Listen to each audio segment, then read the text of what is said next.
everybody, welcome to Percussion Axiom TV. I'm your host Tom Burritt, and this is episode number 72. I thought today we would do an axiom that kind of kills many birds with four mallets, if you will, kind of building off episode 71. If you've been to thomasburritt.tumblr.com and looked at this past episode, you see some really interesting and good comments there. And I mean, so much that you guys take the time and leave your thoughts. Makes it so worth it for me. So there's some great suggestions that several people had. We'll talk about those here in a minute. And so I thought we'd just continue and do part 2 today of killing many birds with four mallets. And yeah, I'm sorry, it is an Angry Birds reference.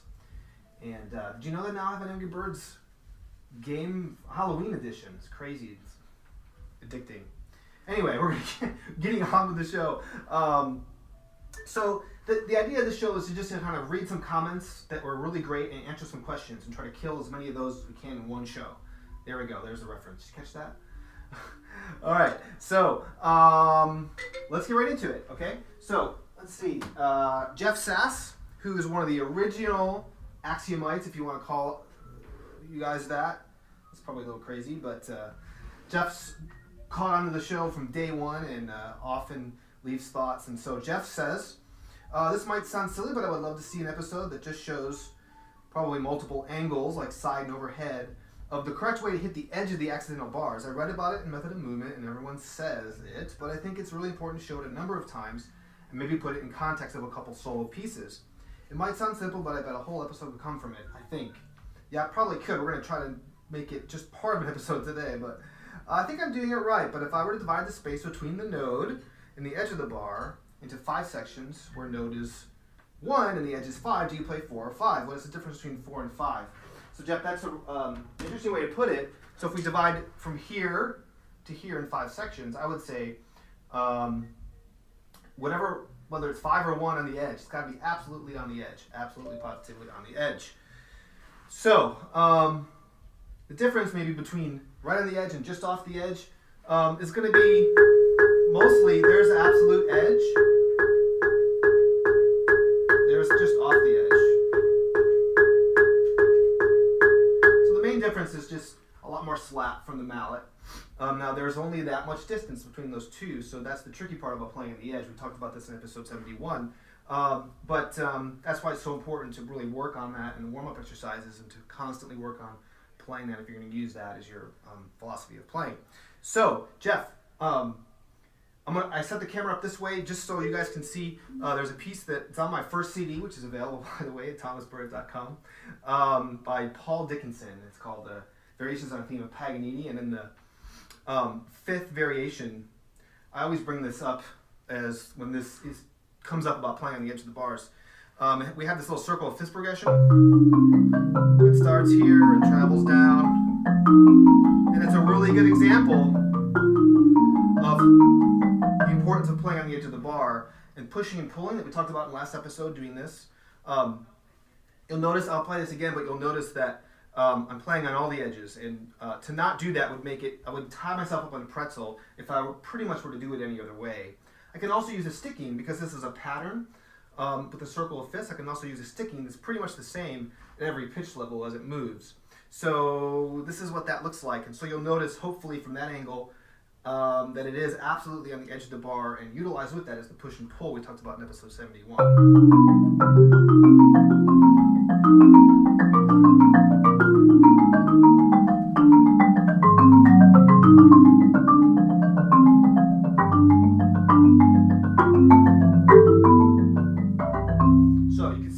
That example that I'm keeping my elbows in and I'm playing right on the edge of the bars. And if I did that right, hopefully you're not hearing too much of a difference. So we're going to move the camera now over here to get a position from this way, and I hope this works, guys. Forgive me if it doesn't. So I'll play that again. You've got a chance to see it from straight on, to kind of see it from that angle, what that looks like, so you can see the elbows. That's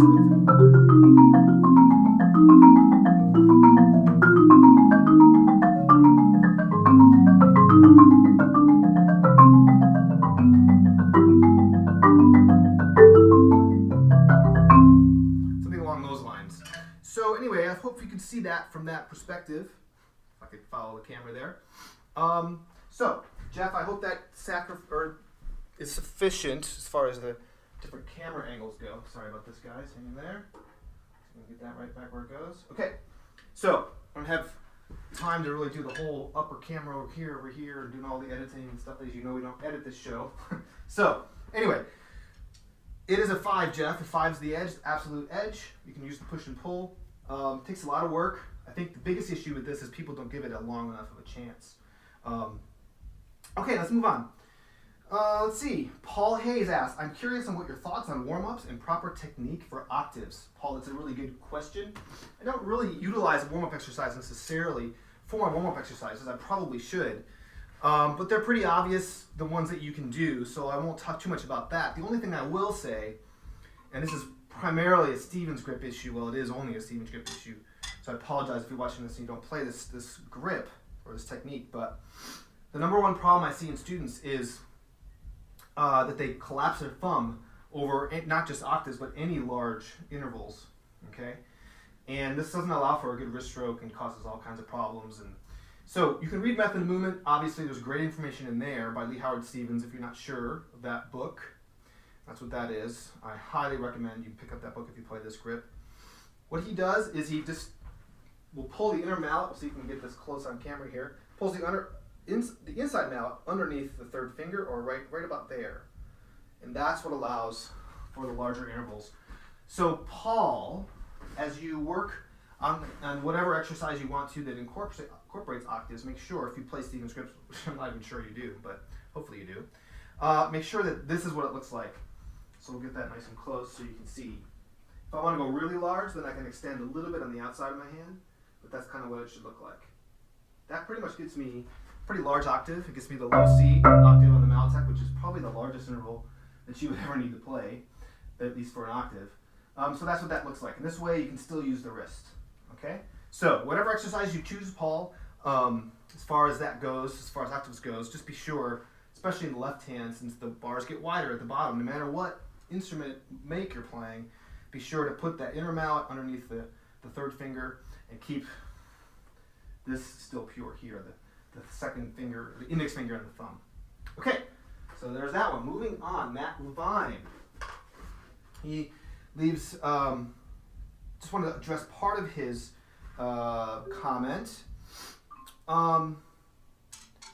He talks about using the single alternating exercise I recommend, but switch my intervals to a fourth or third to prepare for music when I have a one-handed roll on a smaller interval. So what Matt's saying, I believe, if I understand him correctly, my exercise number 4 or 5, I can't remember which one it is, but this one.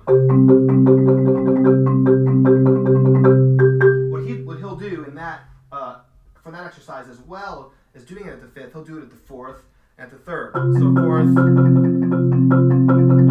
and 3rd, and also the 2nd if you can. Yeah, so that's a great suggestion, Matt. So another thing I'll do, which I didn't talk about, I don't think I talked about this in the last episode, is some scale work with 4 mallets. And, straight out of Method of Movement, the sticking of 2, 3, 4, 1, 2, 3, 4, 2, 3, 4, 1, 2, 3, 4. So it's the same on the way up. 2, 3, 4, 1, 2, 3, 4, 2, 3, 4, 1, 2, 3, 4. Cross with number 2, and then do the same sticking on the way down. 4, 3, 2, 1, 4, 3, 2, 4, 3, 2, 1, 4, 3, 2. Okay, makes sense? So in the actual scale form, it sounds like this.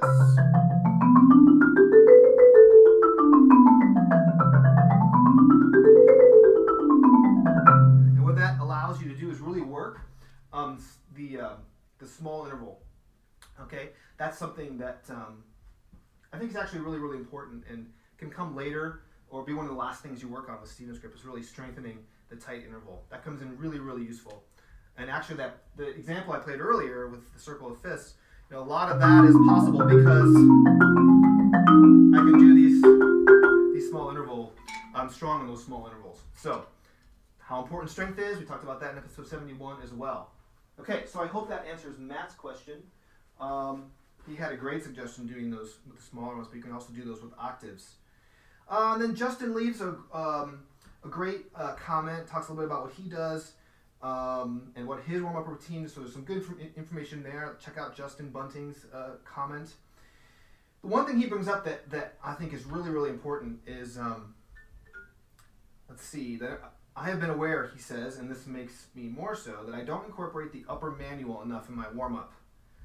It's too much of the white key C major pattern without straying too much. I'm definitely going to incorporate the upper manual, split manual more, as well as the outside-inside single alternating pattern. Thanks for the great post. So the part of that I want to really, really highlight, oh, thank you, Justin, by the way, for leaving a comment. The thing that I want to talk about in relation to that comment mostly is, I couldn't agree more, Justin, that we don't, really understand how to play up in this register like we should. Okay, we don't work on it enough. And, I was really learning in the late 80s, early 90s how to play, and back then it was a much different landscape. And when I was studying with Gordon Stout, he kept throwing me stuff, like older school stuff, which maybe even then back then you wouldn't necessarily call old school stuff.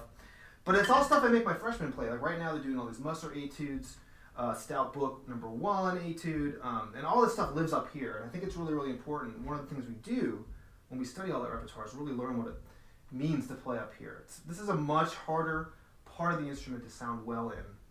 And, in the last 10, 15 years, we have all this new music that's being written for mostly the lower end range of the marimba. And we just don't focus on that enough of moving up here. So that's the best part, I think, about Justin's comment there. And I want to encourage you guys, too. Be curious what you think about that. I grew up playing Creston and Musser etudes and, when I was in school, this really was still kind of a low note. The E had just started.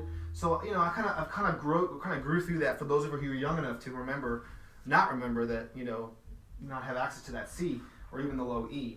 So, anyway, that's today's show. Thanks for checking it out, you guys.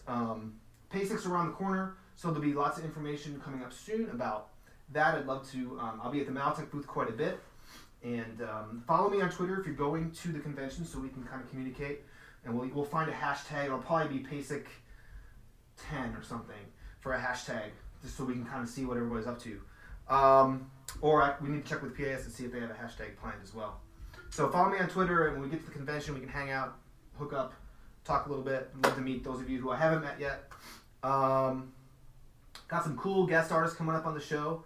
I'm not going to reveal it yet, but it's really, really awesome. It's going to be fun.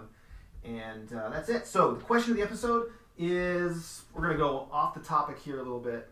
And I'm just curious what you guys are doing right now. It can be musical, of course, but even if it's not, what are you really psyched about? What are you really pumped about? Especially if it's percussion or music related, love to hear about that. Something you got going, a concert you got coming up, a recital you're preparing for, something really, really wild and interesting that, I just really love to know what you guys have going on that you're really psyched about. And so that's it. That's the question of the episode. What do you have going on that's fun or great, or what you've learned a lot from? I'd love to hear that. So thank you guys so much for watching, and we'll see you next time.